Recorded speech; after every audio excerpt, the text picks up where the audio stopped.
Good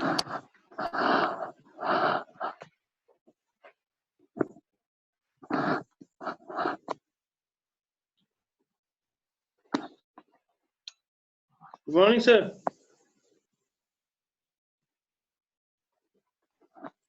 Morning, Parvez. How are you?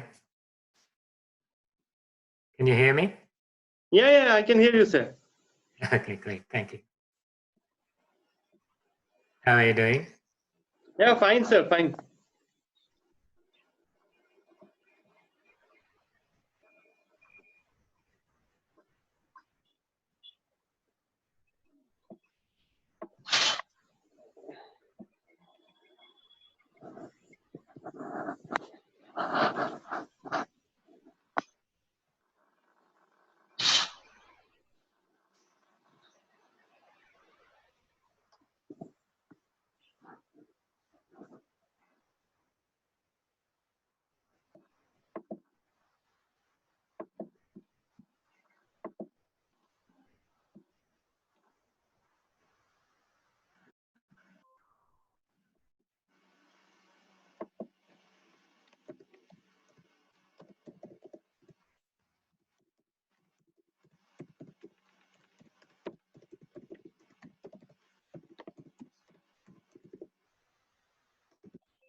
Assalamu alaikum and very good morning.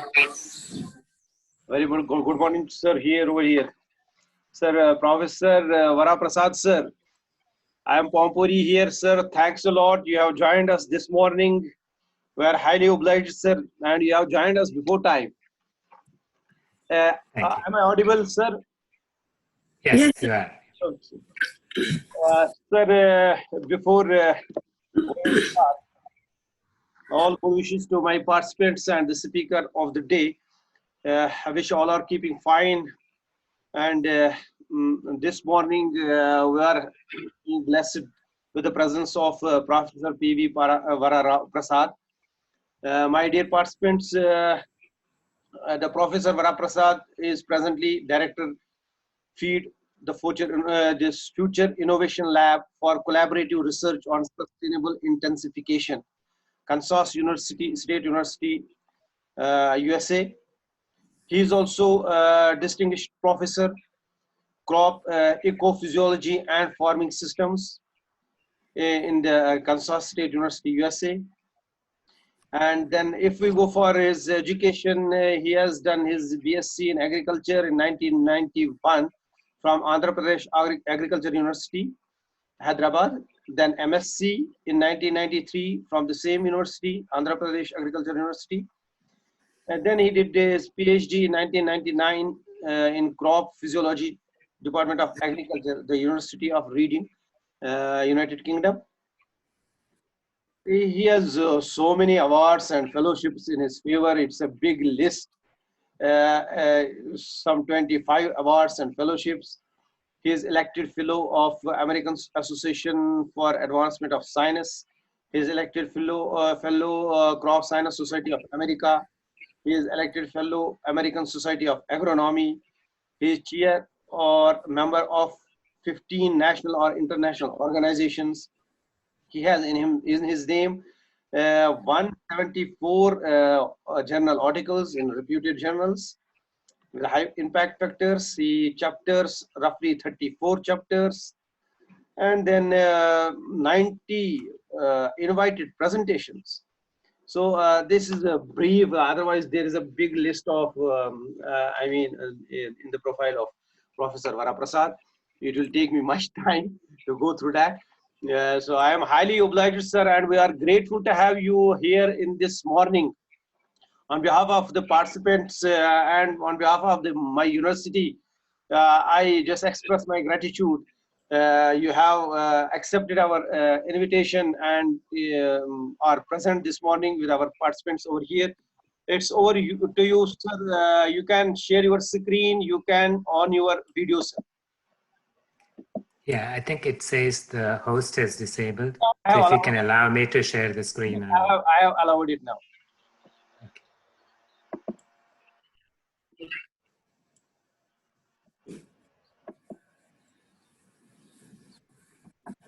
Can you see? Yes, it's there. All right.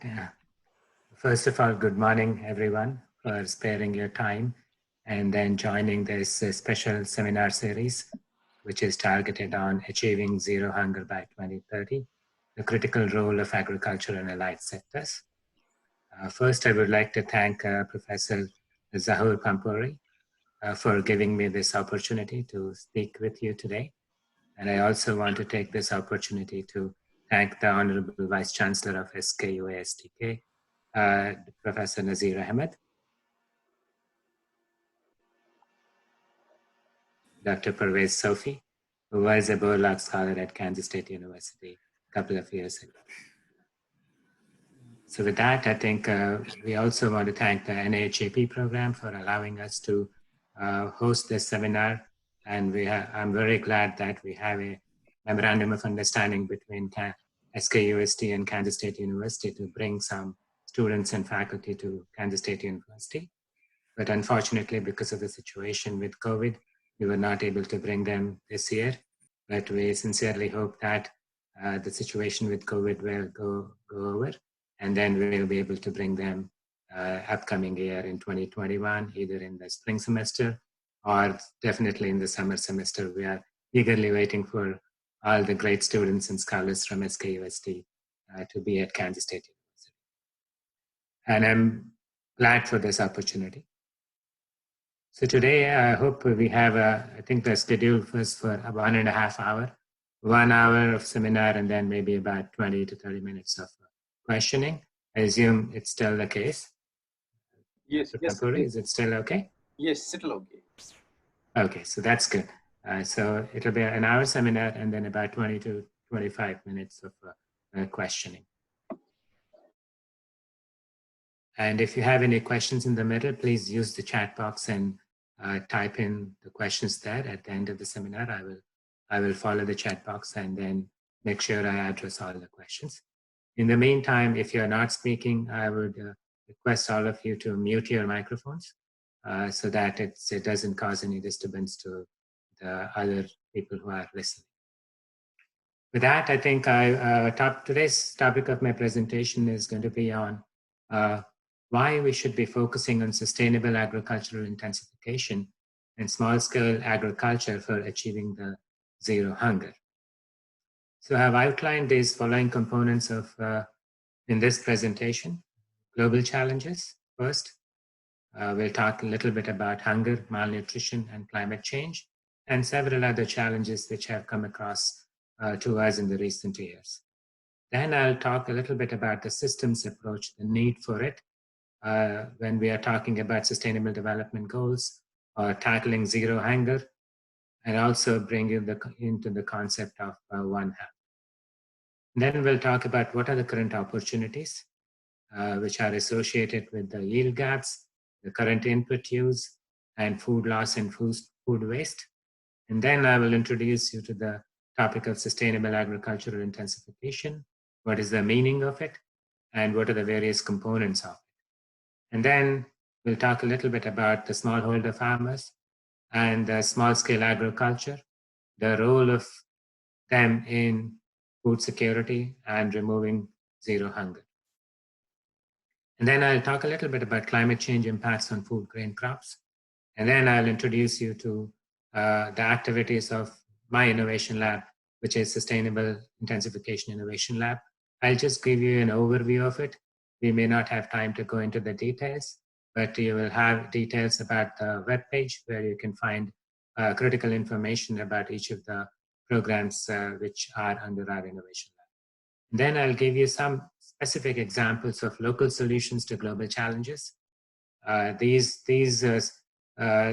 solutions are spread across the globe. I'll give you one or two examples from each of the host country where we are working. Those are in Africa and Asia. And then I'll talk a little bit about future research topics and themes where, as agricultural scientists or as a food systems scholars, where should we be focusing our efforts? And then we'll conclude, and then there'll be about 15 to 20 minutes for question and answers. So first, let's talk a little bit about global challenges, hunger, current status of hunger, malnutrition, soil fertility, climate change, and global or grand challenges. Before I come into details, I would like to speak a little bit about the general global challenges which we are currently facing, especially those which we have seen in the recent years or in the last decade. As you can see here, there are multiple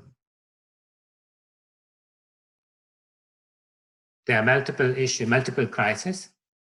Number one is the food and nutritional crisis. There are about 820 million people around the world who do not have access to food. And there are about 2 billion people who are suffering from malnutrition, whether it is undernourishment or overnourishment. And we have a serious issue with water crisis in terms of drought occurrence around the world, and also the issues related to irrigation water, and also the demand for water from the increasing populations for urban and human consumption. And then we are also at the crisis of climate, with the global warming, increasing temperatures, and also continuous rise in the greenhouse gas emissions. There are also issues associated with energy, whether it is coming from the fossil fuel or the new renewable energies. And then we have seen the economic crisis of 2009, global economic crisis, and also several economies have gone down because of the incidence of several pests and diseases, and also civil wars and other items associated with mass migration of people. And then we are also seeing a significant impact on the equity. There are lots of population who do not have enough to eat and then do not have enough economic resources, whereas the only a very small percentage of the wealthy individuals are controlling the economies. And then finally, we are in a current pandemic situation with the human diseases, which is primarily at this point of time, COVID-19. In the past, we had several issues with SARS, MERS, Ebola. And then also in terms of plant and animal health, we all know about locust infestation, which is happening at this point of time, and also the fall armyworm, which has created havoc in several African nations last year and continues to be a problem. And there have also been numerous new plant diseases, starting from rust blast, rice blast, wheat rust, and then several viral and bacterial diseases. So our planet is really faced by multiple challenges. So we need to address these challenges. And one of the solutions is using multidisciplinary teams and systems approaches. These problems cannot be solved by one discipline. It really requires a team effort, and systems approach is the solution. Now I'll go a little bit deep into each of those crises which I have mentioned. Here is a global map of undernourished population around the world. As I said, at this point in time, 820 million people do not have enough food to eat. This is really unacceptable at this point of time. And most of those populations are spread in sub-Saharan Africa and Asia. About more than 20% of the population in these regions is undernourished. It is not only the undernourishment or not having enough calories to eat, but also associated with several micronutrient deficiencies. There is a map where it shows the people who are suffering from anemia, which is iron deficiency. And this is a percentage of children under 5 years who are affected by anemia. So more than 30% of the children under 5 years of age in Africa and South Asia are affected by anemia. And other nutrient deficiency include vitamin A deficiency and zinc deficiency, which is widespread. So in addition to those not having enough calories, and also issues associated with micronutrient and vitamin deficiencies, another big challenge is obesity. Here's a map of percentage of adults above 18 which are obese, where the body mass index is very high. And most of these populations are in the continents of Americas and Western world, including Europe. But even in some parts of Africa and Asia, certain portions of the population within those countries are also obese. And it is also possible that in the same family, the male child might be obese and the female child might be undernourished. So obesity is a serious issue. And of course, when there is obesity, there are associated health risks, whether it is heart disease or diabetes or other risks which will make them prone to other human diseases. So now let's move on a little bit about the soil fertility and the soil degradation issues. So this is a global map of soil organic carbon stocks around the world. As you can see, the sub-Saharan Africa is really having very low soil organic stocks. And this is one of the reasons why you are seeing the lower yields in this continent compared to other areas. And this has to be addressed. The reasons being that continuous depletion of soil nutrients by continuous farming and not replenishing those nutrients through organic or inorganic sources. So that's the reason why these organic carbon stocks are depleting. And also there is a rapid deforestation. And then those two issues combined together are leading to severe soil degradation whether it is in relation to loss of soil organic matter or soil erosion, which comes along with the loss of nutrients and topsoil, which is relatively more nutrient dense compared to other places. So if you look at globally, the regions in sub-Saharan Africa and Asia, soil degradation and poor soil organic matter is a serious climate change. And one of the major components of climate change are the greenhouse gas emissions. And among the greenhouse gas emissions, carbon dioxide is one of the most critical ones. This is the concentration of carbon dioxide since 1960 to the current 2020 or 2019. And there is a significant and rapid increase in the carbon dioxide concentration across the globe. And it was around 2015 when it has first crossed the 400 ppm mark, and it continues to increase. At this point of time, we are close to about 410 or 412 ppm globally. And that carbon dioxide being a greenhouse gas, in addition to those, the methanes and the nitrous oxide emissions are also going up, which are all greenhouse gases. Increase in temperatures. And this graph here shows you the difference between the average temperature from 1961 to 1990, which is this dotted line here. And then relative to that, what is the current temperature difference from 1850 to 2019? And as you can see that right now we are about almost 1 degree Celsius warmer than what we were in the average. But when you compare to that of 1900s, we're almost like 1 or 1.2 degrees Celsius warmer. And most of the warmest years have happened in the recent years.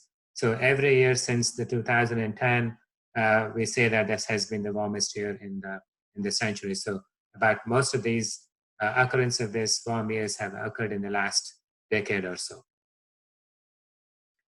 And associated with those with climate change is also the water crisis, which I was talking about.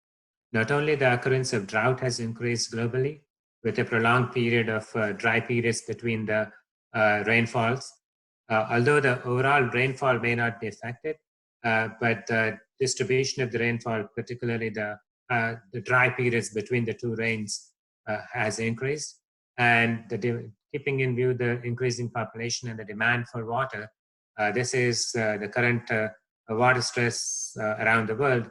And as you can see, particularly India and some other parts in the African continent and Australia, and even some parts in Americas are significantly affected by this water crisis. So that is with the current existing population. And if you look at the future projections, right now we are about 7.3 billion people. And then by 2050, we are expecting to be more than 9.5 billion. So when that happens, most of this population increase is going to come from the continent of Africa. Pretty much every country in Africa is going to double its population from now to the 2050. And those numbers which I've shown you before related to malnutrition or poverty, most of those countries are in Africa. So even with the current populations, we have those crises. If we were going to double the population, it's going to be a further significant issue.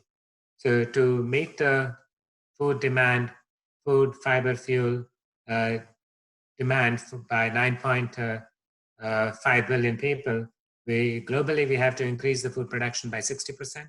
And in some cases, we have to double our production.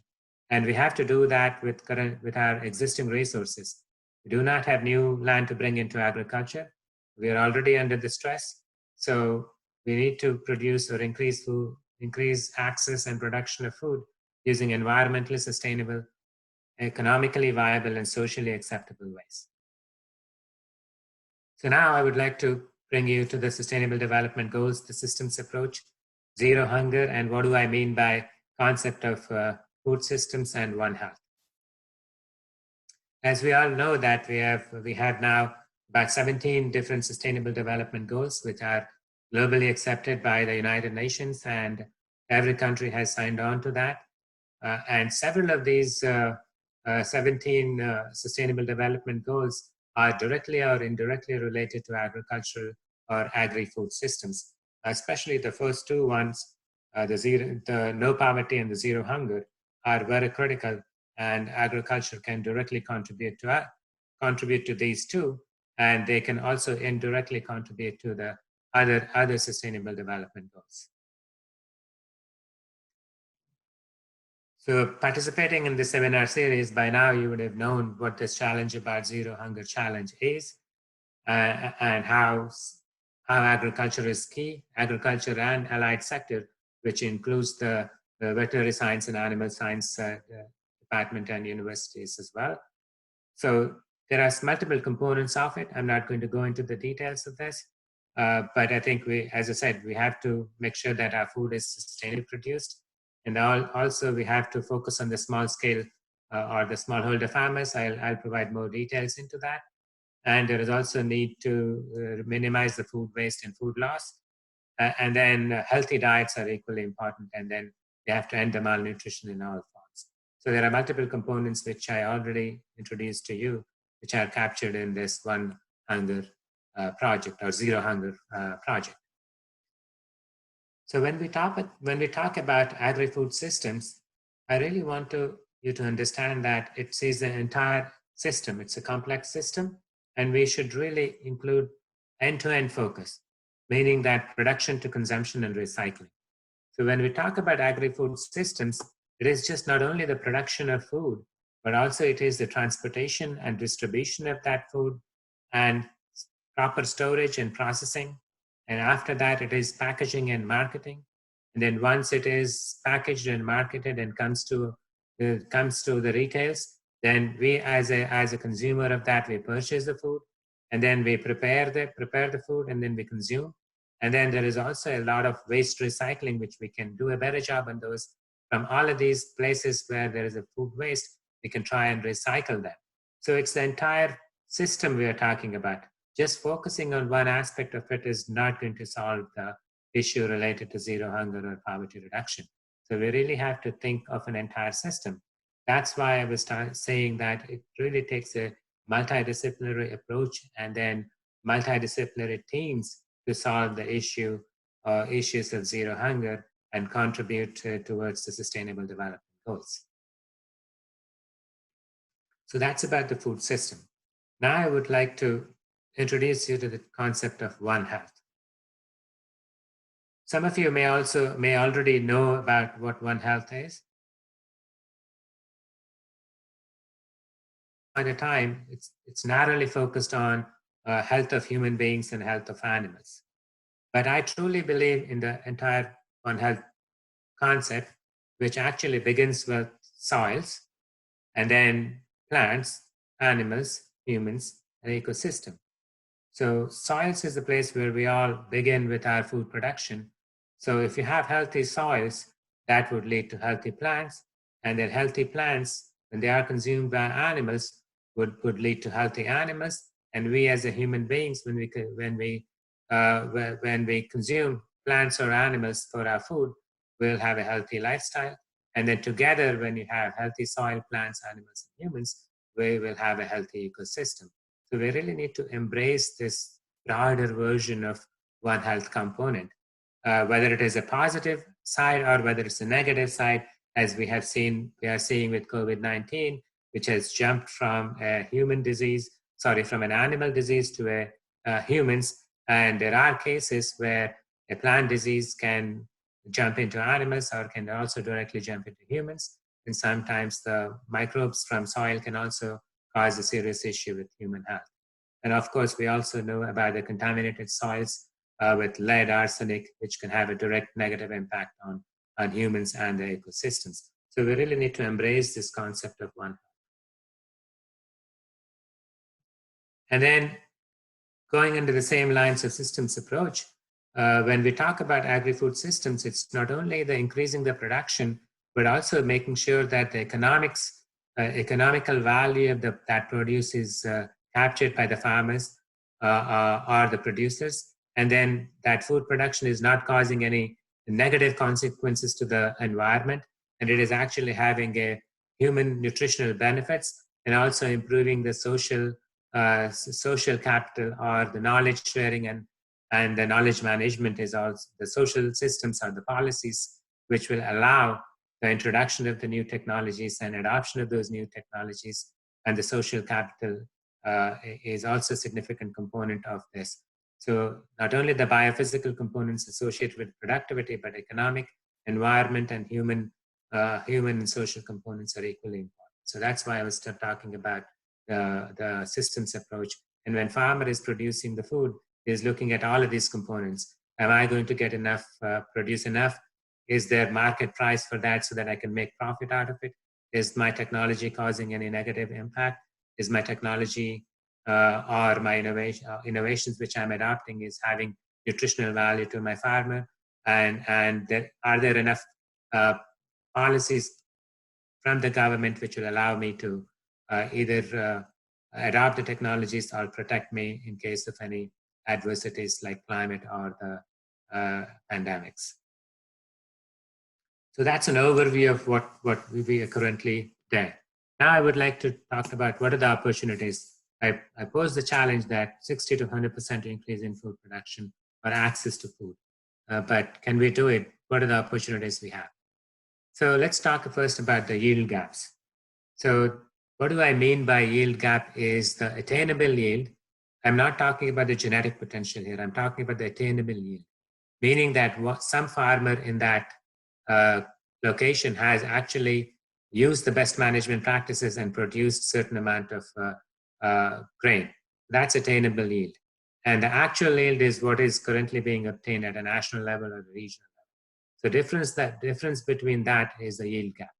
As you can see from this graph or figure, most of the places in sub-Saharan Africa and some places in Asia, at this point in time, we are only at 30% of attainable yield, particularly in sub-Saharan Africa. So there's a huge yield gap. There is a yield gap of about 70%.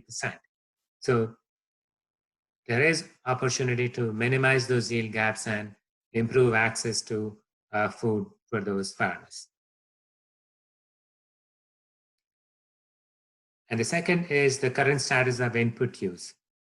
This is focused on sub-Saharan Africa.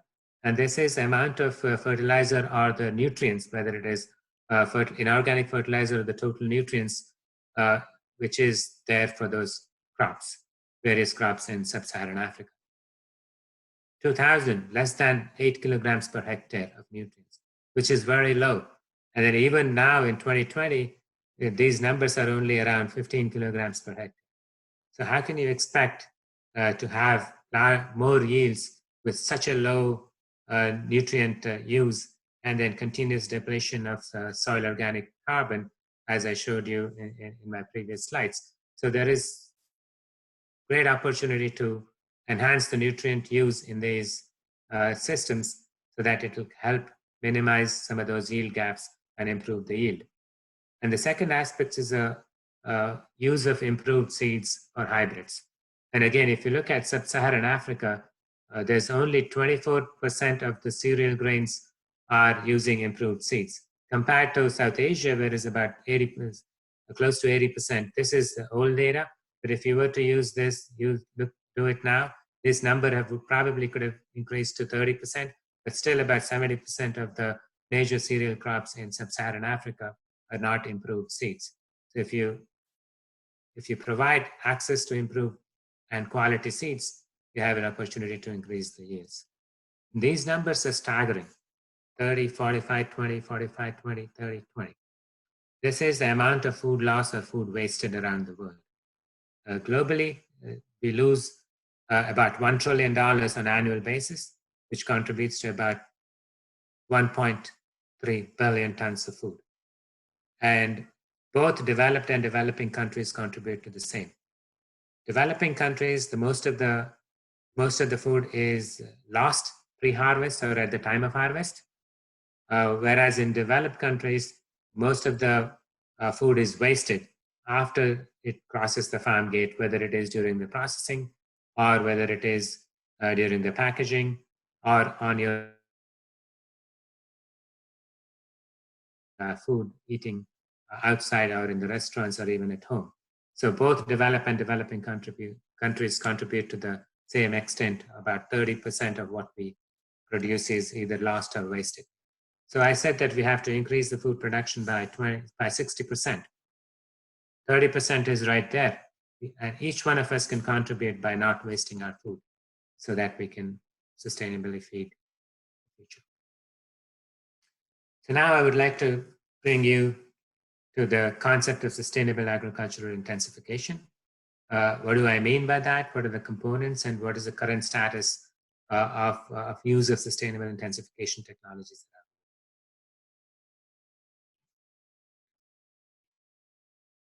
The fact that both terms sustainable and intensification are combined together may be confusing. But the simple meaning of sustainable intensification is increasing food production from existing farmland while minimizing negative impacts on environment and natural resources. So the focus is on increasing the total food production per unit area per unit time. In simply said, it is produce more from less. And the fact that both terms sustainability and intensification are together means that they are not exclusive to each other. We can actually do it, both increasing the food production, but also making sure that we are not damaging our environment, and even sometimes having more positive benefits to the environment. It can be done. There are multiple components to sustainable intensification, primarily 3 of them. First one is the genetic intensification, which is on your right, and then the middle one is an ecological intensification, and the third one is socioeconomic intensification. So I'll just briefly go into a little bit of detail about what do I mean by that, and then I'll give you some examples later in the presentation. So genetic intensification is mostly focused on varieties and breaking the yield barrier. How can we increase the yield or yield potential or genetic potential of those crops or the varieties?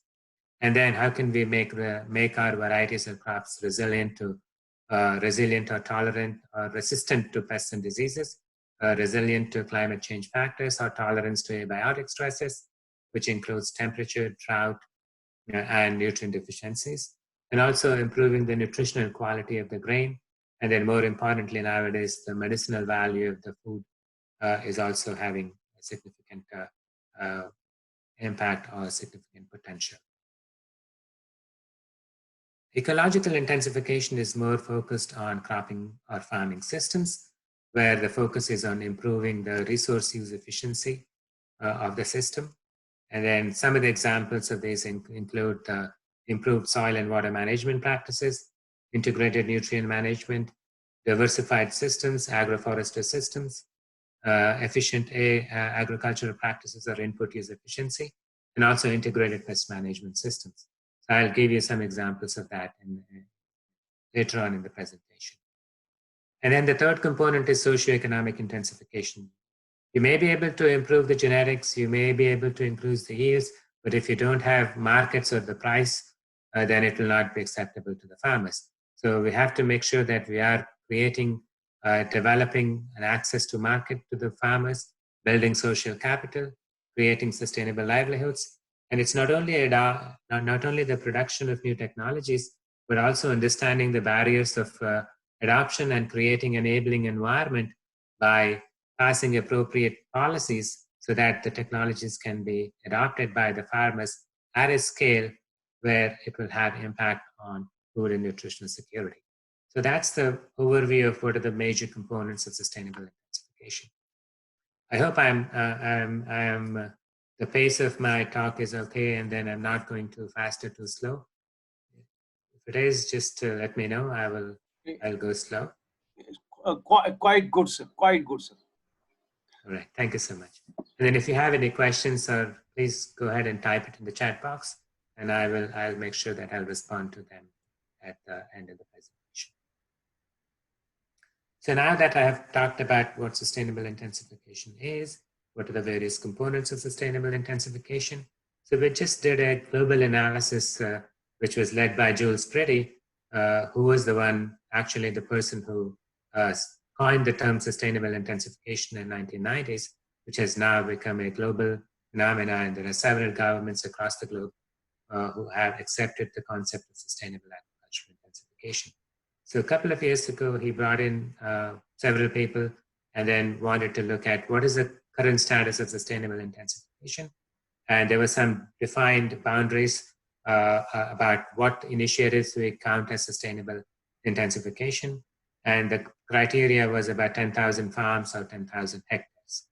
So based on that, there were multiple typologies or multiple typologies which use like integrated pest management, conservation agriculture, integrated crop and biodiversity, pasture and forages, trees, irrigation management, and small farms.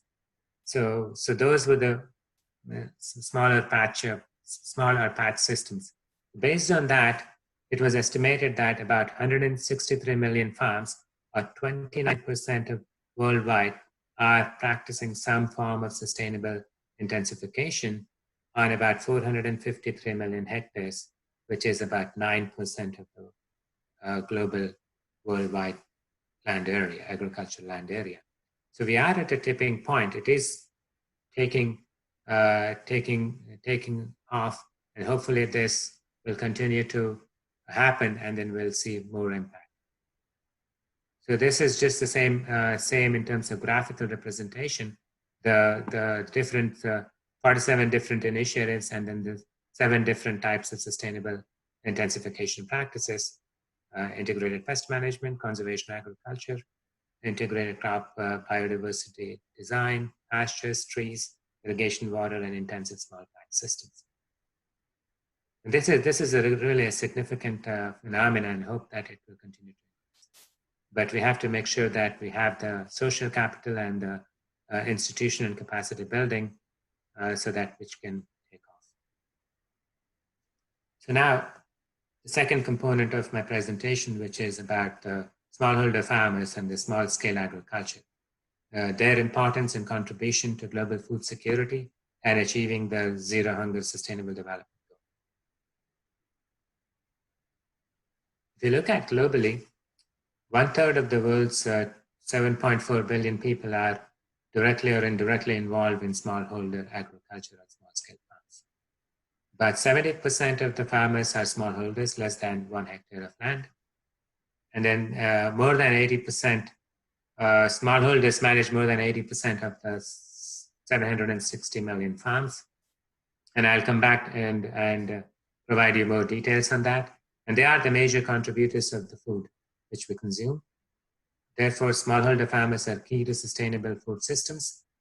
And then unfortunately, about 50% of these smallholder farmers are food insecure or undernourished themselves. So the transformation of smallholder farmers is required for global food and nutritional security, especially if we were to achieve the zero hunger. If we cannot ignore this majority of the smallholder farmers who own very less land, they are food insecure themselves. This is a little complicated figure, but I think I'll just briefly let you know what do I mean. First, how do you define smallholder farmer? There are multiple definitions of it. Generally, there are two mainly accepted ones: less than 1 hectare of land size, or some cases it is less than 2 hectares of land. And that's different than the small-scale farms. When I say small-scale farms, we are talking about economically viable farms, and then those sizes are relatively bigger. We are talking about less than 20 hectares of land. So combine these two, because the definition of smallholders will vary from country to country and continent to continent. A smallholder farmer in Africa is not the same as a smallholder farm in Americas or Europe. So if you take that definition, less than 20 hectares of land is small-scale farms, and then smallholder being the landholders which are less than 1 or 2 hectares of land. So those, if you look at this, the bottom row here, farm size less than 1 hectare, this is a percentage of food production. So overall, they produce about 20% of the food. If you look at the next range of the small scale, which are between more than 2 and then 20 hectares. And this is an average taken across 106 countries, and those references are here. So if you take that into consideration, significant portion of the food production comes from this smallholder or small scale agriculture. And some people, if you're looking at the corporate versus family owned, 90% of the food comes from family owned, whereas the 10% of food production comes from the corporate sector or the mega farms or large farms. Of course, some of the family owned farms are also big. So when we talk about 410 million farms of less than one hectare, if you were to convert that into the total population, we're talking about almost 2 billion people.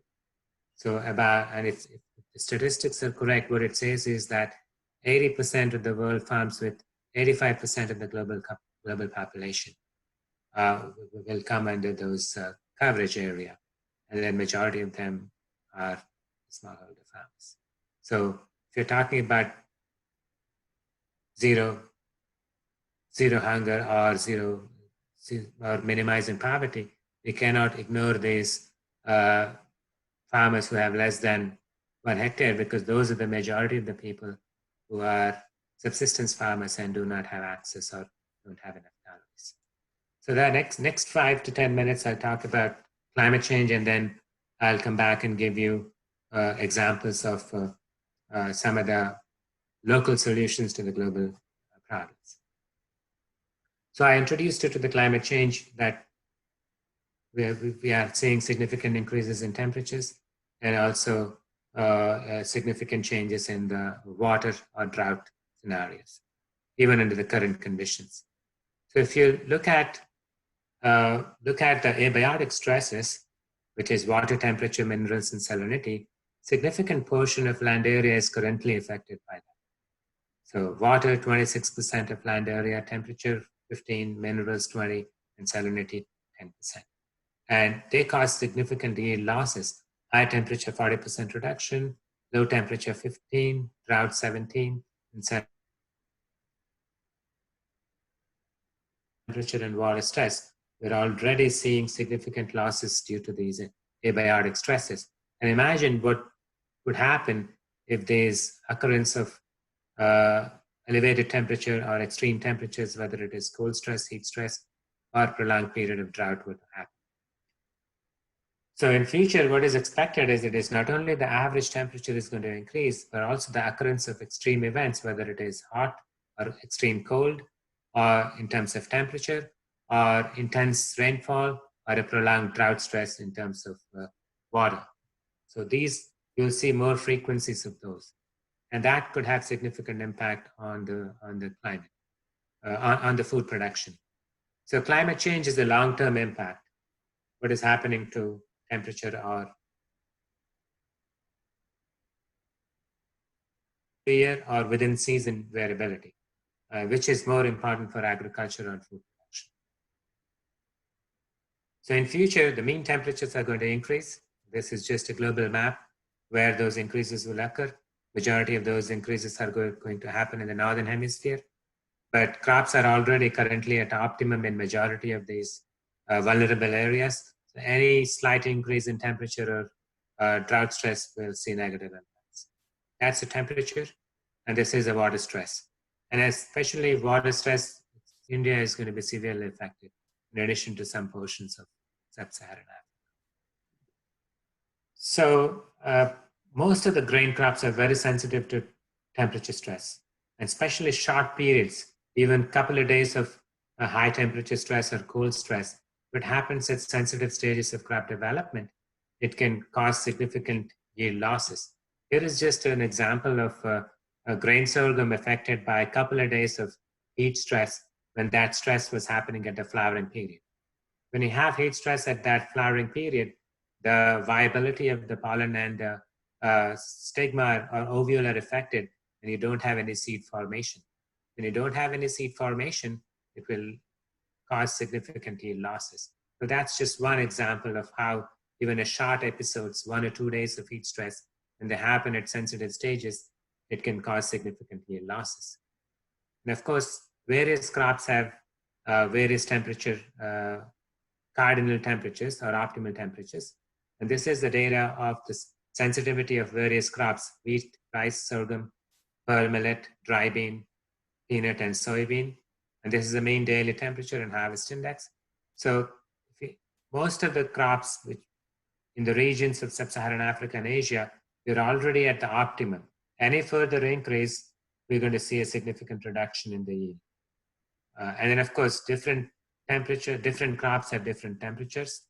Seeding temperatures, wheat being the lowest with 31, rice, sorghum, and millet being the most tolerant in cereals. And in legumes, dry bean, peanut, and soybean. So of course, if there is changes in temperature, the choice of the crops will have to change for the farmers. So where we are currently able to produce wheat, we might have to shift to rice, and then might have to shift to sorghum to millet, based on what status of temperature we'll see in those regions. So choice of the crops, meaning that as consumers, our food preferences will also be required to change, or will also be. So that completes the two components, and now we'll come to the last components. So we have about 10 or 15 minutes more. So I will focus on giving you some examples of our innovation, where we are working, and then some specific examples of finding local solutions to global challenges. The Sustainable Intensification Innovation Lab is a program which is funded by Feed the Future program by the United States Agency for International Development, USAID. So there are several Feed the Future countries. Majority of them are in Africa, and there are a couple of them in Asia as well. So currently, we are working in Senegal, Burkina Faso, Ethiopia, Tanzania, Bangladesh, and Cambodia. These are our focus countries.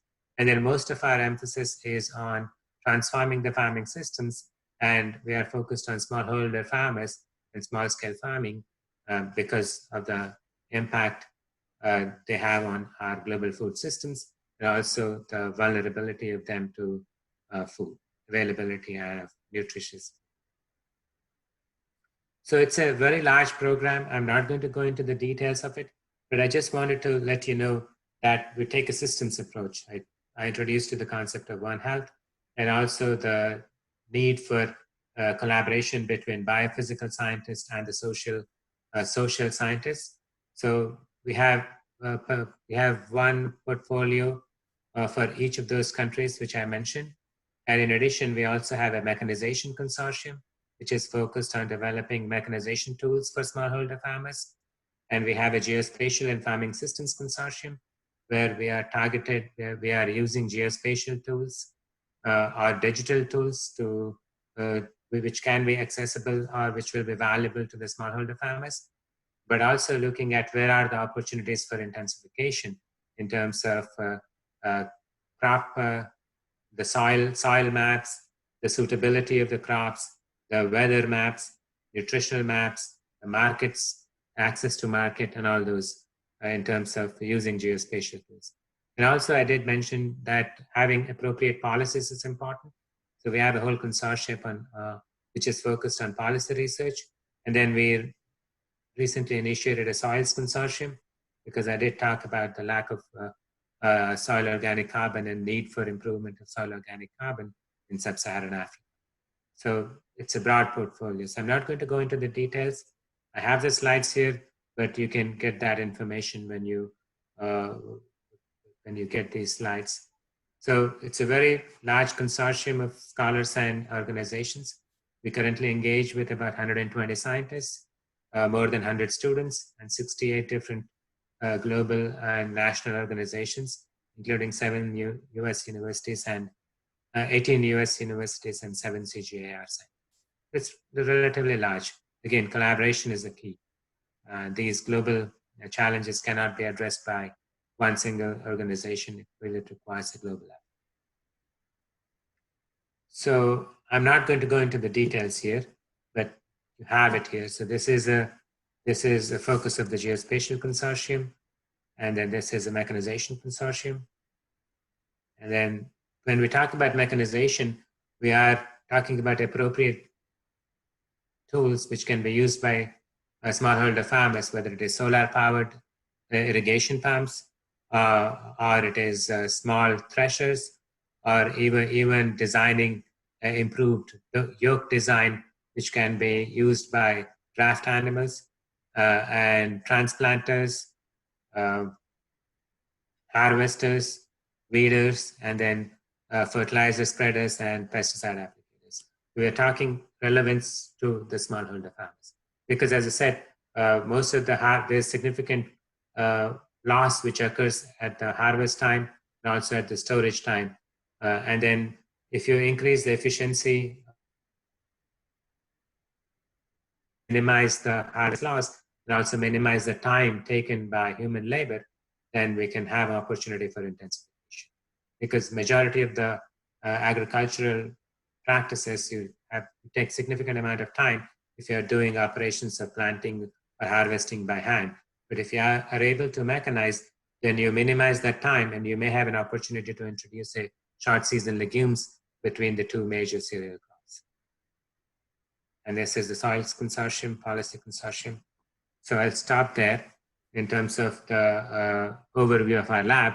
And now next 10 minutes, I'll give you some specific examples from each of the countries, how we are finding local solutions to these global problems, especially those faced by the smallholder farmers. And livestock is an integral part of the food systems or the agri-food systems. And then we often focus so much on the human nutrition and human food, but livestock food is also equally important. So therefore, our program in West Africa is focused on dual purpose crops, meaning the grain for human consumption and the biomass for livestock. And sometimes farmers actually make more money by selling the biomass as a cattle feed than selling their grain. So, and not only these dual purpose crops, they have high nutrient dense, high iron and high zinc in the grain for better nutrition for a human, and also high iron and high zinc in the biomass for effective or better nutrition for livestock. So that's what we are looking in West Africa. And in terms of water management, we are looking at tide ridges, a simple technology where you actually tie the ridges. You must have seen the broad bed and furrow system.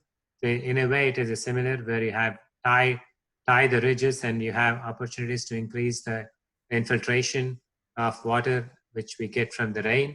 And sometimes if you're able to grow grass, it also minimizes the soil erosion and increases the opportunity for water to infiltrate and improve the soil moisture.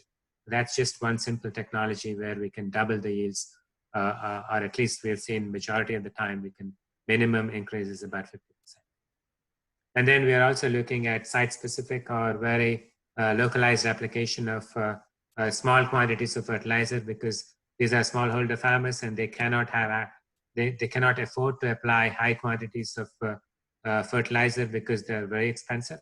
So just microdosing using a small cap full of fertilizer at the base of the plant, and sometimes you fill that with compost, and you also are able to irrigate those. So compost with a little bit of inorganic fertilizer along with some water application actually increase the yield by 200% in most of the crops. This is mostly in West Africa as well. And then agroforestry systems, whether it is these acacia trees, Fiderbia albida, or these small legumes, which you find in the bush systems, where it benefits the annual crop. Sometimes what we see is that these trees, their leaves fall and then they increase the soil organic matter closer to the tree trunk. So the crops which are closer to the tree trunks are actually much more nutritious, and the soil is there. And in the summertime, these trees provide shade to the animals, and then their excreta also enhances the soil organic matter there. And they don't compete with the resources. They shed all the leaves in the summer when the crops are active, and then they are green in the off season or the dry season because they have this hydraulic lift phenomena, and then they are all legumes and they can also fix nitrogen. So that's just one example of how agroforestry systems plays an important role in improving soil organic matter.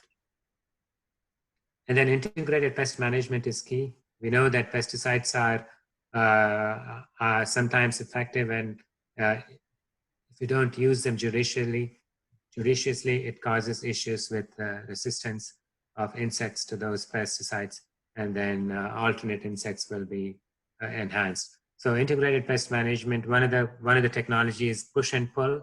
So having proper crop rotation or selecting appropriate crops or trap crops so that the insects are actually attracted to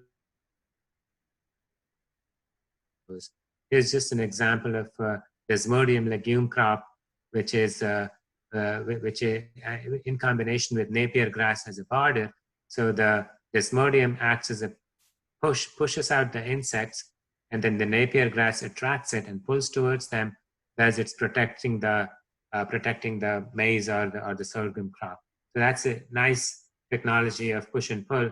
And Bracharia is also one of the legumes which can actually attract and protect your primary cereal crops. That's again simple push and pull technology. And then in terms of irrigation water management, drip irrigation systems with mulching and use of solar operated pumps is another great technology, especially for vegetable farms. So this is an example in Ethiopia where any type of mulch can be used, which is locally available, any trees, leaves of trees or straw, and then you have drip irrigation system, which is operated by solar power.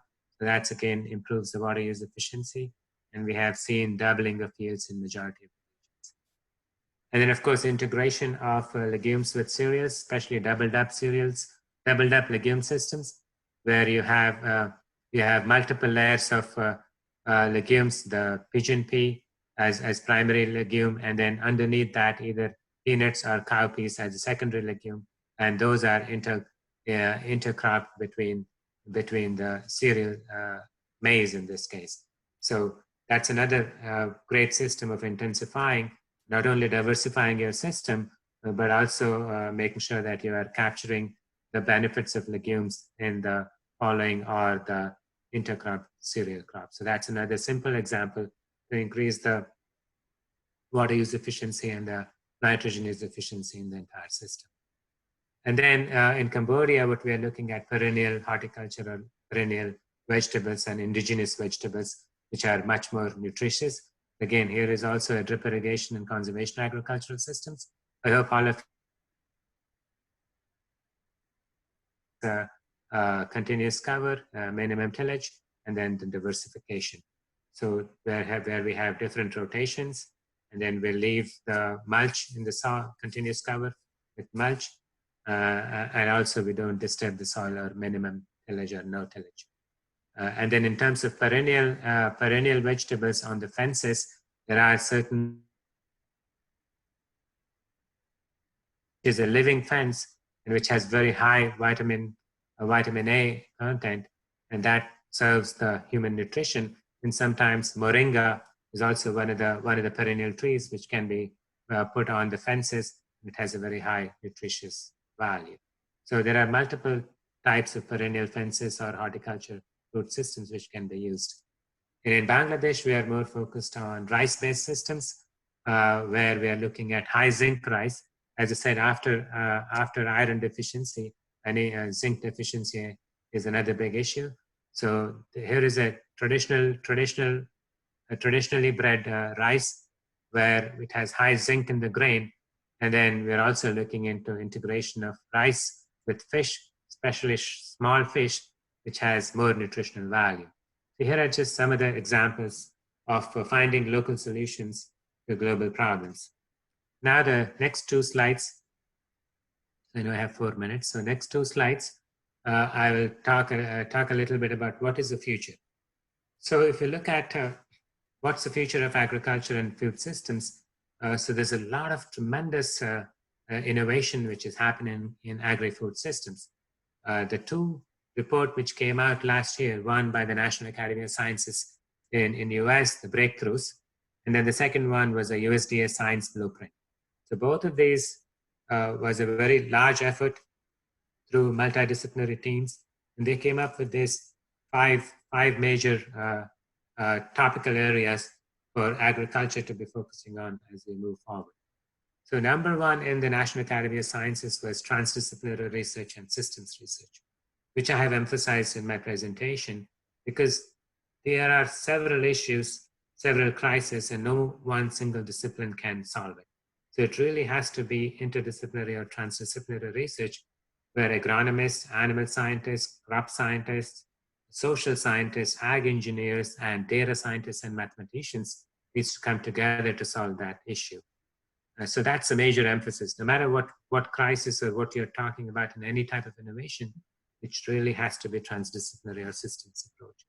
The second one is the sensing technologies, because there has been a significant improvements in terms of our remote sensing ability and using the either the small unmanned aerial vehicles or satellite imaging in terms of understanding the behavior of crops or the land use and even the vegetation of the land, and also sensing technologies, high throughput phenotyping for screening for stress tolerance, whether it abiotic stresses or biotic stresses, and also in terms of monitoring the spread of diseases and pests and also insects around the world. So the sensing technology is going to be a very significant area.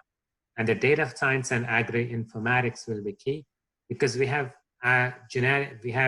we produce so much of data, whether it is genotyping data or whether it is phenotyping data, or the different maps which we have with this different experimentation. So data sharing, open data, and using that data to make informed decisions by multidisciplinary teams is going to be critical. And then, of course, the advances in the genomic area and precision breeding is going to be key, because now genomics has, we have very high throughput genomics platform. When we were talking about several years ago, when the human genome was sequenced, it costed $2 billion. But now a human genome can be sequenced in less than $2,000. And the goal by several companies is that they want to bring that down to about $200 to $500 to have your genome sequenced. So imagine $2 billion to about $2,000 now, and in a couple of years, it will be $200 to $500 for genome. But how do you utilize that genomic data is going to be critical. And then the last area is the microbiome. So that is very unexplored, whether it is soil microbiome, animal microbiome, plant microbiome, even food microbiome. We have not utilized that effectively. So that's going to be the key. Even there is a significant amount of information that the human gut microbiome plays a significant role in terms of our immune system development. So that area is going to be key. And how these various microbiomes of our food, our gut, and our soils and our animals will interaction among those microbiomes is going to be key. And then the USDA report in 2020, it really highlighted these 5 items. Number one being sustainable agriculture intensification, because to provide food for 9.5 billion people, we have to not only increase the production, but also minimize the food waste, food loss, and also make the food accessible, and we also have to make it more nutritious. So sustainable ag intensification is a critical component of that. The second component is agricultural climate action. We talked about climate change.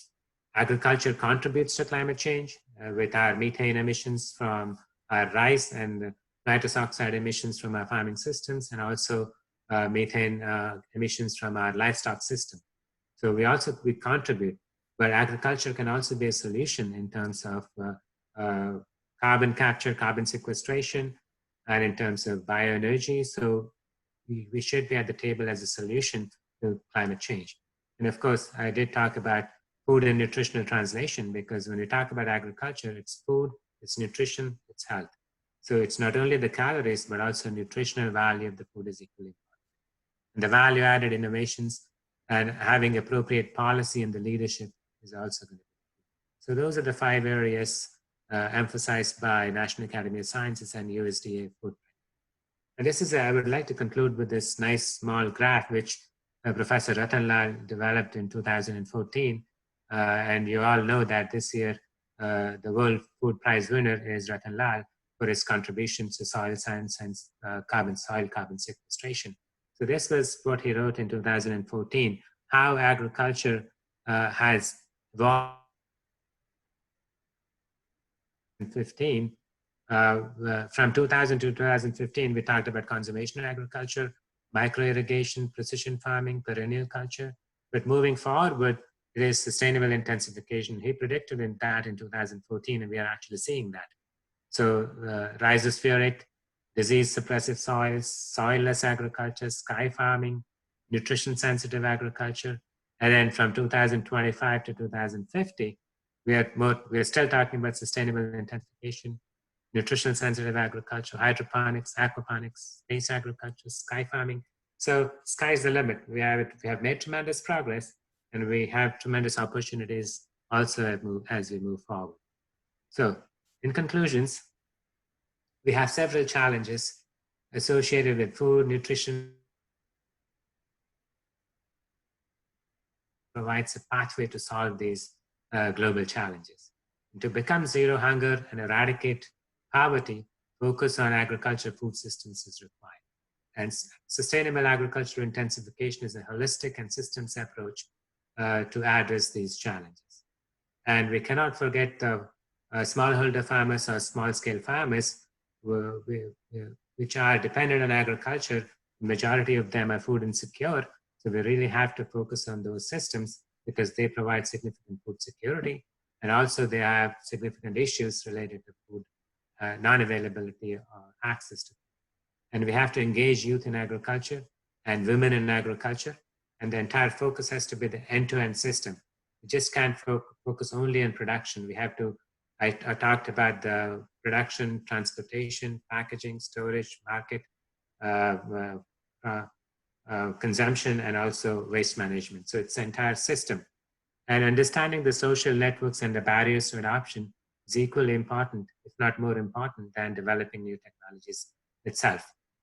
And then once we understand what are the barriers for adoption, the focus should be on creating enabling environment, whether it is economic, social, political, knowledge sharing, or communication technologies, so that you remove those barriers and provide opportunity for scaling of innovative technologies. And then finally, the better linkage between agriculture. Because whenever we talk about agriculture, we talk about the risk associated with agriculture, the hard work, but we have to make sure that our children or our youth understand that agriculture is food, agriculture is nutrition, agriculture is health. So that's how we have to sell agriculture. And agriculture is business as well. Society and policymakers and donors. And again, I cannot underemphasize the need for collaboration and transdisciplinary research to solve these critical global challenges. And finally, human resource and institutional capacity building is key. And we need to make programs more sustainable, especially in the developing countries. And this NIHAP program with World Bank and ICR is one great example of how you as SKUST is using this opportunity to develop your human resource capacity and institutional capacity to become one of the top agricultural research institutions or universities in the country. You're already among the top 10 in the country. So I hope that with the great scholars and faculty members at your university, you continue to rise as an institution and be a leader in agricultural research, not only in the state, but also in the country of India. With that, I'll stop, and then here is our team members. And this is where you can get the information about our activities around the world. So I'll stop there, and then we probably have about 20 minutes for questions. And I'll monitor the chat, and then I'll answer those questions. So I'll stop sharing my screen and then I'll go back to the normal one and we can see if there are any questions. Thank you so much for providing this opportunity to speak to you. Thank you, Professor Prasad. Really very nice presentation, detailed and very crisp with point-to-point discussions there, and the ways and means how we can achieve the zero hunger, and how we can have the changes in our food systems. I think it was a very nice presentation. It's really the appreciating one. Then at the same time, before I wish that other participants go with interaction with you. I myself wish to have some clarification over here. So, Professor, during our this training program and also before that, we came to know that in the world itself today, we are not deficient in our food production. We have enough food even at this stage to feed more than 9 billion people in the world, which we are expecting by 2050. So as far as production is concerned, we are not there lacking behind. We have a sufficient production. The problem is that that's not being rationally reaching to the people which really need it, or there are losses in between the production and to the consumer. Mhm. It's not this time that we will shift our focus more towards other things than the food production, probably to this transportation, to their losses at the farming, to their losses within the consumers, at the, I mean, at the level of the consumers. It's not this high time that we focus more towards that rather than to have the food, more food production, which is Yeah, absolutely. really Yeah. taking much more of your resources, because that's taking your natural resources. And at the same time, this is the one point. And at the second point, when we are using, you have just mentioned in your presentation that Africa is the area where the fertilization is very less being used, 15 kgs only. Taking the example of India and then Europe, how you see, I think probably in the India we are using 100 kgs, and I have seen that probably in the Europe 400 kgs per hectare. So how you can see this vis-a-vis our Indian conditions vis-a-vis Europe in the usage of these fertilizers? So first, to answer your question about food production versus access to food, you're absolutely right that globally we have enough food, but it is the access to those food by the vulnerable populations, which are mostly in sub-Saharan Africa and some portions of South Asia. So because the transportation costs are that high, we cannot make that food accessible to them, because the transportation cost is going to be tremendously high. We cannot afford that. So when you talk about food security, there are four pillars to it. One is the production, one is access, another one is affordability, and the utilization piece. So emphasis has to be on all four components. So I do agree that we don't have to, if we can make the food accessible to everyone, we don't have to produce more. But unfortunately, we're not at that stage. So we have to produce locally because we cannot afford the transportation of food. And in a situation like this, for example, where we are in, where international boundaries are closed, so imagine what would happen if we were dependent on transportation of food from one country to another or one region to another region globally. So it would have this COVID situation would have caused havoc in terms of food security. So we need to be thinking about all those situations. So yes, food waste have to be decreased. We have to make sure we have access to food, and then local production is going to be key. Because when you talk about transportation of food, imagine the carbon and the energy footprint of that transported food. So that will be much more negative impact on the environment. So we really need to have a systems approach and think in a broader sense. And then on the second issue related to soil fertility, you're absolutely right that Africa and India were in the same in 1960. we both were about 8 or 10 kilograms per hectare. But Africa from 1960 to now, they are about 30 kilograms and we are more than 125 kilograms. And whereas if you look at China, they're about 200. And then China is actually more than 200, 250. Some places in Europe it is 300. And then in US, it's about 200. So obviously there is a lot of wastage which is happening in terms of use of this nutrients.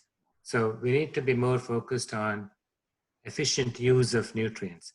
So we know that we do not need 300 kilograms per hectare to produce the maximum or optimum yield.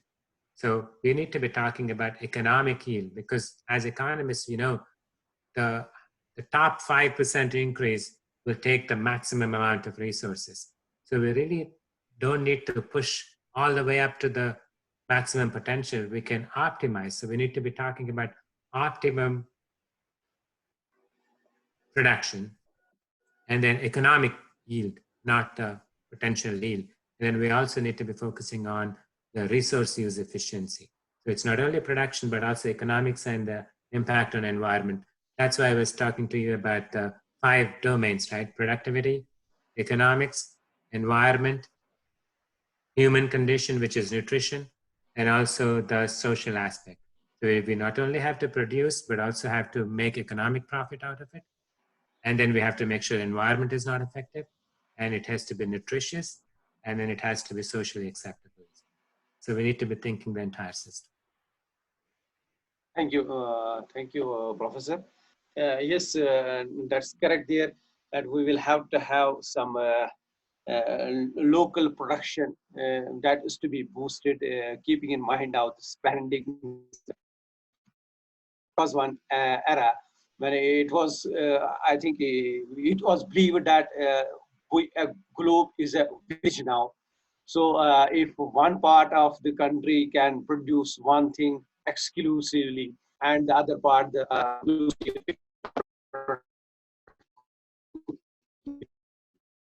others, I mean, socio-political conditions, we will have to go for the local production. Even I favor that we need to have some change in our those food habits also, so that more locally being produced and being preferred.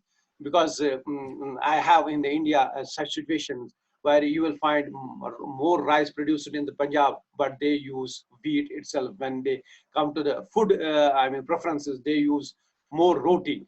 And we people in Kashmir, we use more rice, but we don't produce more rice. We need to have some change in our production systems that are more suitable to our own local consumptions. And at the same time, locally, we will have to change our those preferences. Maybe we may have to prefer more maize, may have to prefer more wheat than the rice. So that's there. Thanks a lot for that. We have so many, I mean, participants raising the hands over here. There is one, Ranjita. Ranjita, can you just unmute yourself? Yes. Yes, good morning, sir. Very nice presentation I have heard. So I want to make it one thing clarified. Like in our cases or in all India level, some of the projects are going on using more of the recommended dose of fertilizers than the normally we recommend in our package of practices, like urea, super, potash. Like if we have the recommendation like 100, 70, 80 example, but in our different experiments, we are using higher doses like 150 kg per hectare, like 200 kg per hectare. Different experiments are going on. But I think in this present situation, we are talking about sustainable agriculture. So I think that these type of experiments will hamper the soil fertility and soil nutrient status, and also it will be unsafe for the human health. I want to know sir, details about it from you, sir. Yeah, you're absolutely right. Am I think we need to be audible, more. sir? Yes, you're audible. Yes. And you're absolutely right. We need to be We don't have to use double or triple the recommendation of fertilizer. Most emphasis has to be the efficiency of that fertilizer application, because when you're not applying the fertilizer right, the 4 R's, right form, right place, right type, fertilizer, the 4 basic R's of nutrient management. If you don't utilize that, you don't get the efficiency. So you don't need to be using more than the recommended doses. And then the second issue was related to sustainability and the use of locally available material. So we don't have to depend totally on inorganic materials. You can substitute components of inorganic materials with the locally available organic materials, like use of legumes in the rotations, use of composting, use of cover crops, or use of no-till, minimum tillage and residues, and then even some other vermicompost type of things, which will improve the soil organic carbon or soil organic materials. So we don't have to totally depend on inorganic sources. We have to use integrated both organic and inorganic sources to make sure that we are not causing any negative impact on our soil in terms of soil acidity or issues with lack of micronutrient deficiencies. Sometimes we only focus on macronutrients, but it's important that we have those micronutrients also taken care of. And if you're applying fertilizer, you have to make sure that the soil, water, and irrigation or soil water management opportunity is also there. Because without water, some of the water-soluble nutrients will not be available. Mohi, Yes, Dr. sir. Mohi, please Thank go you. ahead. Thank you, sir. Dr. Mohi. Good morning, everyone. Thank you, sir, for this very interesting. Your voice is breaking, please. Hello, am I audible, sir? Yeah. Yes. Sir, I just want to ask one thing. In one of your introductory this slides, you mentioned about One Health mission. I would like to know where does this One Health stand in these that goals have been set for sustainable development, and what are the targets that have been set for achieving this One Health mission, and what are the accomplishments that have been made so far for this for achieving?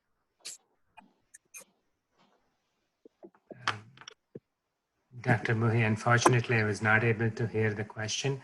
I just heard that you wanted some more details about the One Health concept. Is that correct? Yes, sir.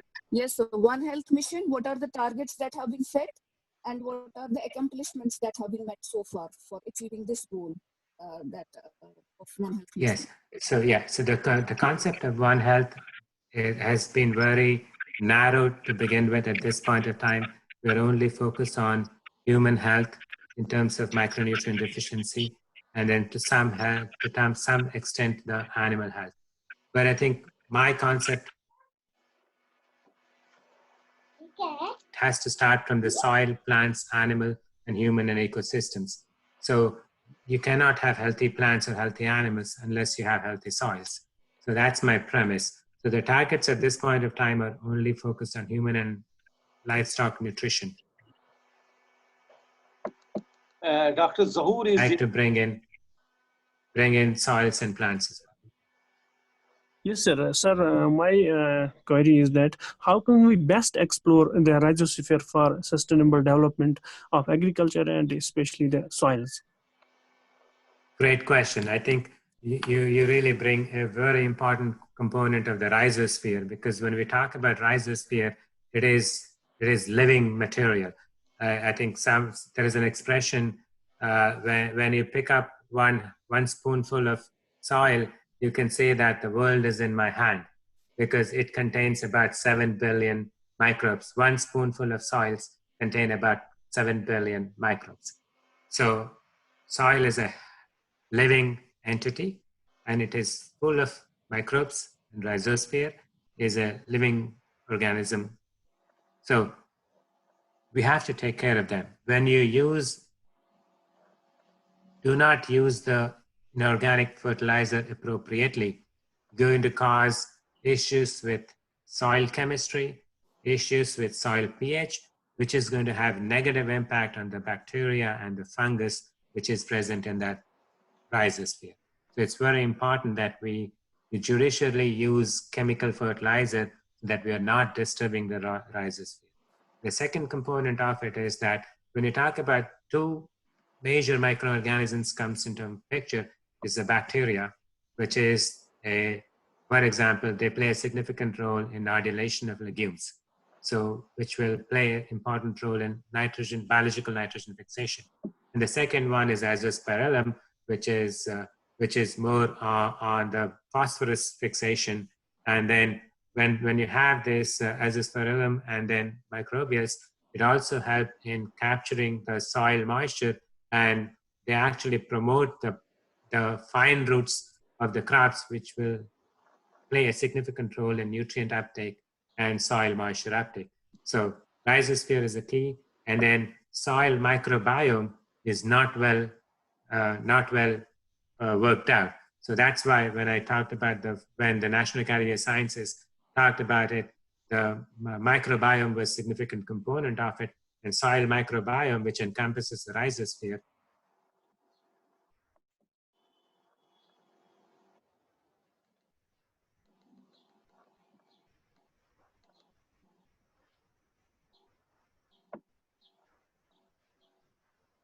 So there's one question in the chat box which says, it's from Parvez Ahmed. It says that how nutritional security can be achieved in the Asian countries. Again, great question. And when we talk about nutritional security, there is two components to it. One is the micronutrient deficiencies, and the second one is the vitamin deficiencies. So I did allude to you that in terms of micronutrient deficiencies, globally, the major one is iron and zinc, and then vitamin A deficiency is another one. So one of the major projects which has been globally done is the biofortification of the foods. And I think they got the World Food Prize winners a couple of years ago. And then, so there have been a significant breeding emphasis where they have produced crops with higher micronutrient dense crops. For example, orange fleshed sweet potato, high iron beans, high iron pearl millet, high zinc rice. So these are all examples where you can enhance the grain in terms of micronutrient deficiency. Of course, golden rice is there, but unfortunately, because of the issues related with the biotechnology and the GMOs, it has not been widely accepted. But we don't have to use GMOs. We can do this even with traditional breeding, breeding for nutrient or grain dense crops. That's number one.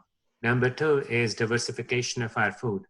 Because if you look at just the carbohydrates, different carbohydrate sources, maize, rice, wheat, millets, you have various, although the carbohydrates may be the same, but the micronutrients and the antioxidants and the vitamins in these different diets are different. Millets in particular, they are very high in micronutrients, and they also have high antioxidants. Some of them are gluten-free. So that's another great example of how we can solve the nutrition security.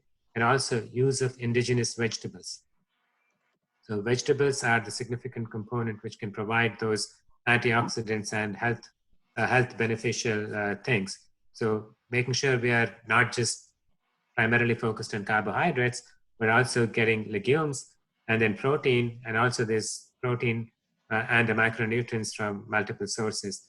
And then animal source protein has to be one of the components. There are some micronutrients which we are not able to get from legumes, and that has to be substituted by animal source protein, whether it is milk or whether it is other meat products. So it has to be a nice, healthy plate, which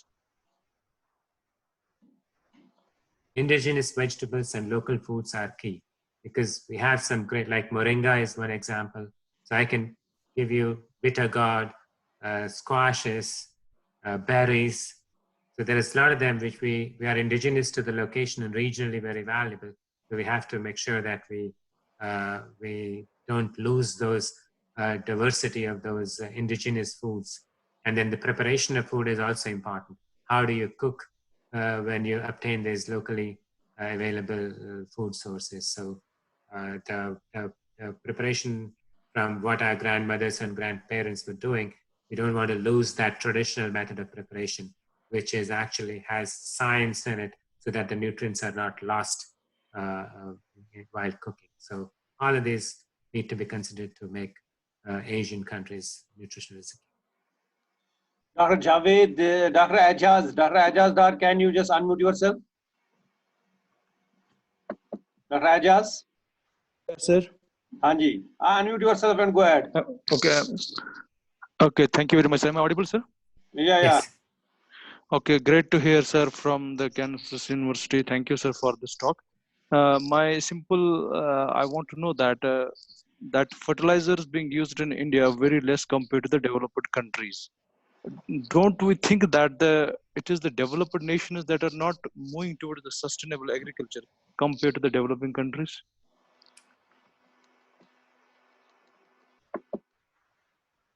That we need to, the focus should be more not on continue to increase our input use, whether it is fertilizers, whether it is pesticides, whether it is herbicides or other chemicals which will have negative impacts on an environment. So yes, you're absolutely right that developed countries, for example, right now where they are using more than 200 to 300 kilograms per hectare, they should not be using that much. They need to be thinking more about sustainable agriculture and more focused on nutrient use efficiency rather than just getting that max. Do it is that they are able to afford it, because the cost of fertilizer of 1 kilograms of urea is the same in the US versus a smallholder farmer in Africa. The cost is the same. So how can you ask a smallholder farmer in Africa to use more fertilizer when the cost per kilogram is the same, whereas the income level of those the smallholder farmers is just $1 or $2 a day? So yes, the developed countries have to change their emphasis to focus on resource use efficiency or nutrient use efficiency, and minimize their emphasis on chemical fertilizer or other chemical pesticides and herbicides. You're also seeing the resistance of weeds to herbicides and resistance of insects and diseases to pesticides. So you're absolutely right. Judicious use of chemicals, whether it is nutrients or herbicides or pesticides, need to be taken care of. And leadership has to come from the developed countries. Dr. Sheikh Firdaus. Dr. Sheikh Firdaus, am I audible to you? And Dr. Sheikh Firdaus is there? Probably yes. Yes. We have lost connection with him. Dr. Parvez Sofi, may you please unmute yourself?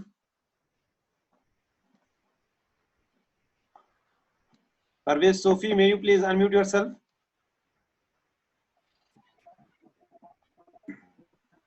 Hello. Yes, sir. Sir. Yes, Parvez.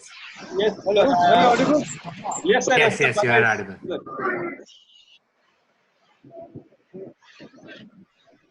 Go ahead, Parvez. Hello. Yes, sir. Professor Parvez, sir. Yes, go ahead.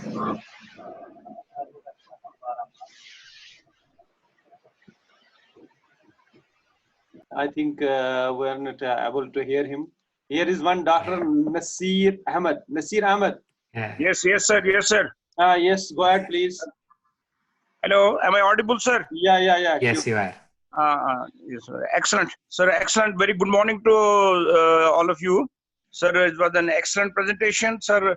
I would like to just know about one thing, that As we all are facing the COVID-19 situation right now, and the post-COVID scenario, as far as food and nutrition is concerned, I think it will be altogether different now. And globally, people will become more conscious about the boosting the immunity is concerned. Sir, it will be a transition, in fact. Sir, do you feel that there needs to be a focus on the foods which are rich as far as the health experts, the medicos all over the world are concerned? They are suggesting and they are recommending the foods which are rich in vitamin C, vitamin D, and other important elements which are required to boost the immunity. Sir, do you feel that we also need to focus on those foods and to improve the nutrition and health of the people in the post-COVID world? Yes, absolutely. Great question. And again, I think the nutrition is even was required pre-COVID as well, because we have put so much emphasis on calories, but not enough emphasis on the nutritional of the calories. Initially, it was required when we had global pandemics of hunger in 1960s and everywhere. So we needed to increase the food production of cereal grains. So at that time, in 60s and maybe even 40s, more emphasis was on availability of calories for survival. So that's why we put so much emphasis on increasing our grain production, primarily focused on rice, wheat, and maize. But we did not think about nutrition, because when our diets were carbohydrate rich and then protein less, whether it is coming from animal source protein, lack of affordability of that, or whether it is coming from legumes, or the prices of legumes or non-availability.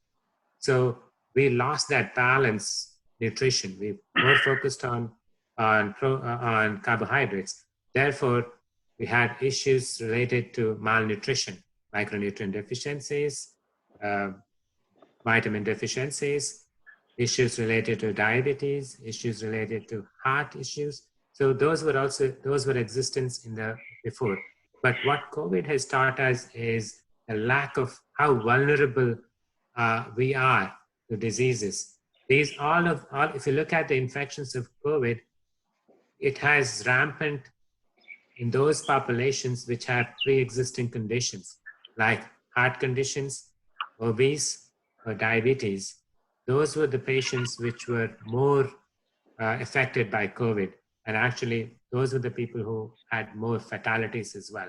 So that really emphasizes the value of a diverse and a healthy diet, which includes all those components: carbohydrates, protein, fat, nutrients, micronutrients, and vitamins. So this will re-emphasize food as nutrition. We always thought food as calories, but I think if we are able to build our immune system by eating healthy diet, it would have created some immunity to new diseases.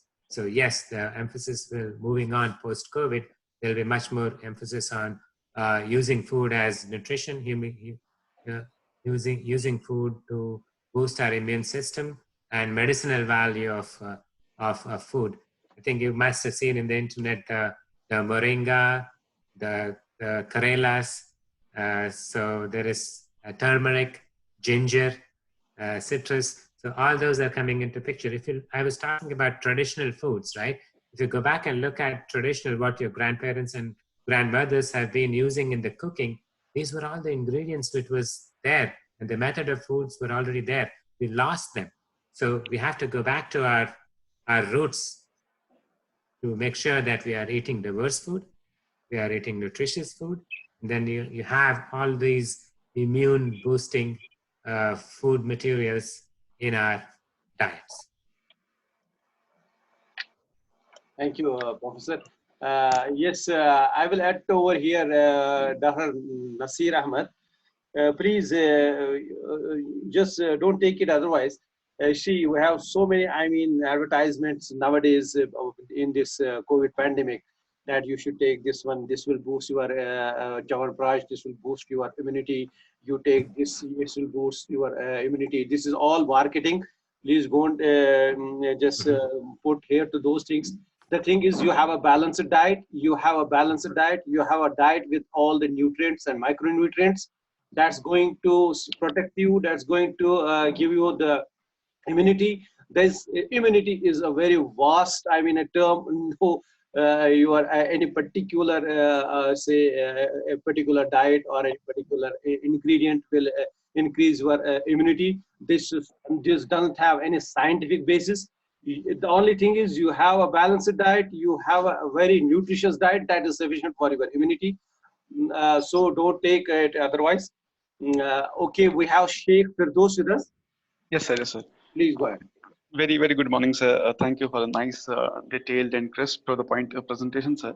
So I want to add to Professor Pampuri sir's initial interaction, sir. Sir, in India, we're exporting Pusa Basmati to the worth of 30,000 Indian rupees, 30,000 crore Indian rupees, I'm saying. And then we're exporting 44 lakh tons of rice annually, and we are producing 186 million tons of milk. That is equivalent to 22% of a world's milk production, sir. Sir, we're exporting it to other countries. There is carbon footprint there also. Should it be stressed on its distribution equally within our country first? Show some kind of food nationalism first, and then go for export. And the carbon footprints will be equivalent, or it will be more for exports to other countries than to sending it some remote village or some remote locations within India, sir.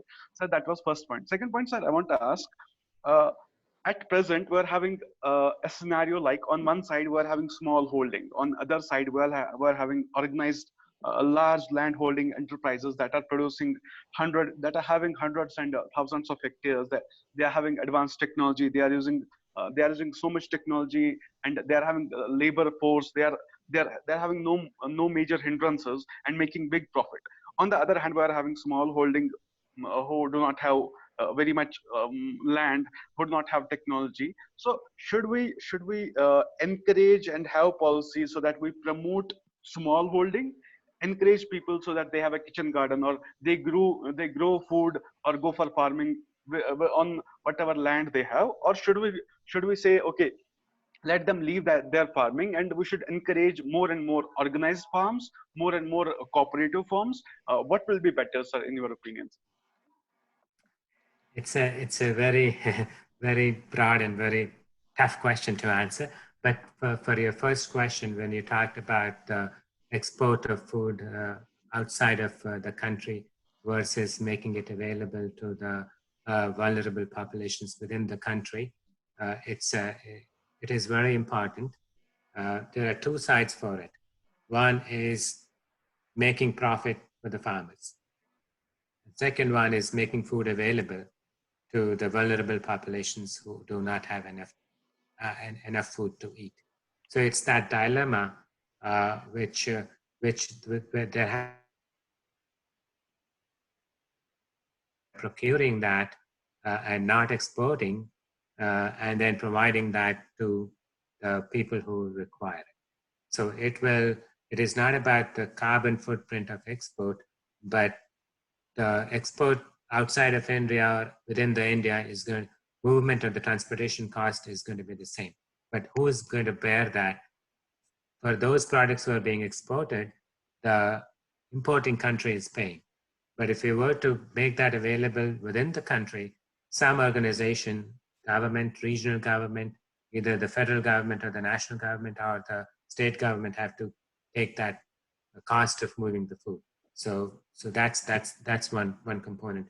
That's why when Dr. Pampuri was saying that India produces enough food for the country as a total, we can feed everybody, but empty stomachs in the night because they don't have access to that food. So how do we make that food accessible to those is a key issue. Transportation costs are too high. So we have to make sure that those small farmers have inputs and then they can actually feed themselves. Therefore, they have to be part of the component. And then another component which we often don't talk about is the export. When we talk about export of rice, the footprint of that. So amount of water which has been utilized by that crop, and you are actually giving away that water to others. Instead, if you have not produced that rice, you would have saved so much of water. So there's a lot of talk about, I think it's called as blue water, or there's certain terminology for that water, which is used to the production of that grain when we export it. So we're actually exporting water. So we have to be careful about that. And the second issue was, if I understand it correctly, it was you're talking about the smallholder farmers versus the big commercial farmers, right? So as I showed you in one of my slides, there's only 10% of the farms which are commercial or very large. 90% of the farms are family owned, and about of those, majority of them, more than 70% of them are less than 20 hectares or small scale farmers.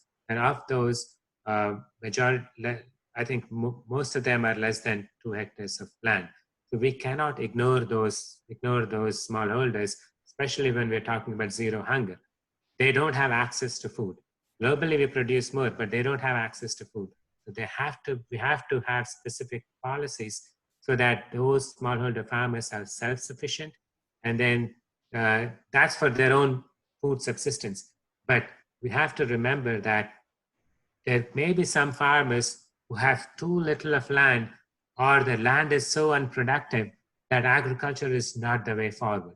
So we have to be open to that conversation that if you don't have enough land holdings, which is economically viable for you, or if the quality of that land is not making agriculture as an economic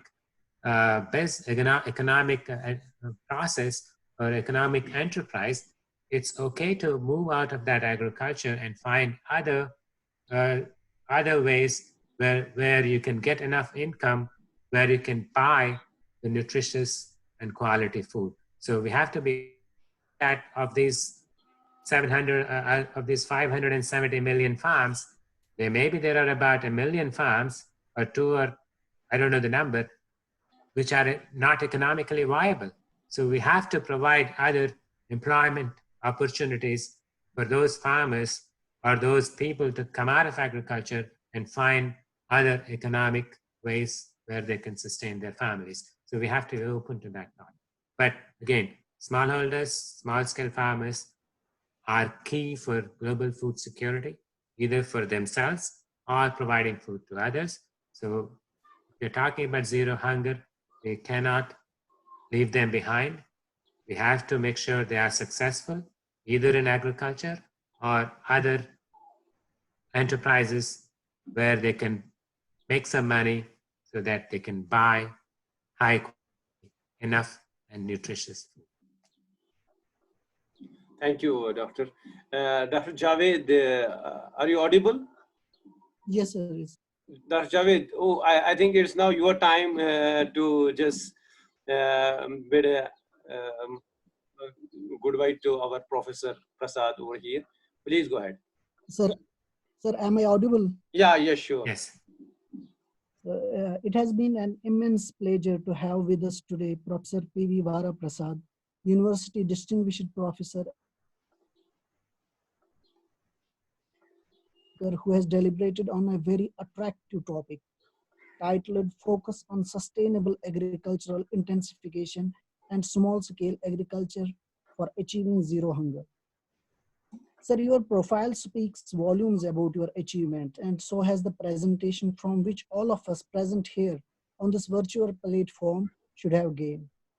Sir, you have pointed out how the world has to increase its production by 60% or India by 100% to meet the problems of malnutrition faced by the population, and hence to fulfill the goal of zero hunger. We are highly thankful to you for sparing your valuable time and sharing your knowledge and wisdom with our participants to lead a helping hand in sensitizing the fraternity about the need of zero hunger concept. Your addressal to the opportunities in agriculture that can be actually focused and harnessed is worth mentioning here and taken into account as a measure for future strategy. Further, the concept of SIIL, Sustainable Intensification Innovation Lab, as a strategy for transforming farming systems of smallholder farmers is an innovative concept that has been introduced in African continent. And I suppose it's also in vogue in India for quite some time, and more has to be done in this area. I'm again thanking you on behalf of my team, director of this online training program, Dr. Zahur Ahmed Pampuri sir, on behalf of our institutions, Coast Kashmir, and on behalf of all the participants who are present here, without whom this training program cannot be a success. So once again, thank you, sir. Over to Pampuri, sir. Thank you, sir. It is, I think, Dr. Parvez is there, Professor Parvez Sofi. It is your time to have an interaction with your boss. Yeah, I'm here, sir. So I want I want to clarify, I'm not his boss. Yeah. He's a colleague. It was really great to hear to your words of wisdom. You know, you are always honoring us by, accepting our requests, and we'll be requesting you time and again, to share wisdom, thoughts, and knowledge with our science students. And we look forward to, continued fruitful engagements with Kansas State University in general and your good self in particular. Hello. Hello. Am I audible, sir? Yeah, sure. Yes. Hello. Yes. Yeah. It was nice, sir. Great opportunity for our students and scientists to, hear about new, paradigms and new opportunities in managing our natural resources, and as well as initiating a new kind of agriculture, that is sustainable agriculture intensification. And I hope all participants might have enjoyed the lecture, because it's always inspirational for me. I hope listening more to you in coming days, because we are kind of having probably some international lecture series in the month of September, if everything goes as planned, sir. And we hope to hear on that management, leadership, and other aspects of scholarly excellence in the month of September and October. I believe it will be like that as planned. And I also thank Dr. Pampuri for organizing this very good training program and giving an opportunity to all the scientists and students to be a part of it and learn from experts across the world about how we should achieve zero hunger. And that's all from me. Thank you very much, sir. Thank you, Professor Parvez. So thank you, Professor Prasad. Again, we are highly grateful to you, and we look forward for your cooperation and favor in future also. Thank you all. Yes, thank you. The pleasure was all mine. Thanks for your kind words. And we look forward to continued collaboration with SKUST. And hopefully we'll have opportunities to train your faculty and students to bring them to Kansas State University. And up until that time, we will some training program for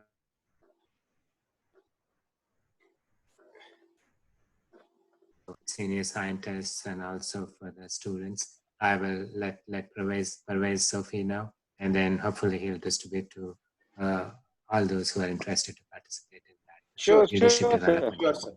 We need your favor there at that juncture, and while just sending our students to your university. Surely we need your help there, sir. So we'll be coming back to you at that point of time. Till then, stay safe and healthy. Thank you, sir. Thanks a lot. You're welcome. Take care. Bye. Bye, everyone. Stay healthy.